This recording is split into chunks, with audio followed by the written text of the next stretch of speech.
Got the Zodiac mx6 here. The bearing failed right there, and it caused my tire to come off, and then it wore my wheels. So wore them more than I was comfortable with. I didn't think the tire would fit properly. So I bought some new wheels online, but I had to figure out how to get them off. First you take your tire off, pop it off right here, spin it, work it around, and then you can take the wheel off. So it's actually just a pin with a clip holding it in. So there's a rectangle right there, rectangular hole. Stick a flathead screwdriver in there, gently press, and it will release the pin, and then you can pull it off. I'll show you what this looks like here when I get it off.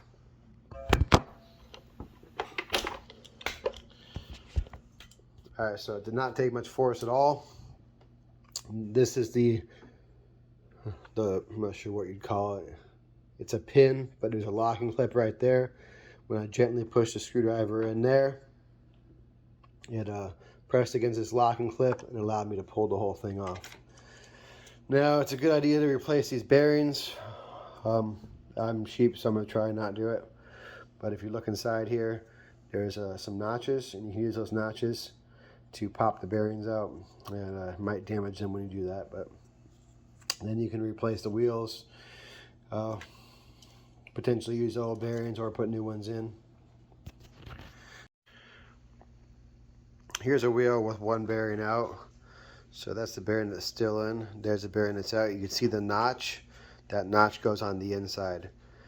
So when you go to put the bearings in the new wheel, again, make sure the notch goes on the inside. There's the bearing. There's the notch. I'll put the notch on the inside. Press it in there. Make sure it goes all the way and all the way around. You set your wheel on there. It's got to go the right way. That's the wrong way right there. So you put the smooth side out like that. Slide it on. Now that pin will slide right back in there. See where to go.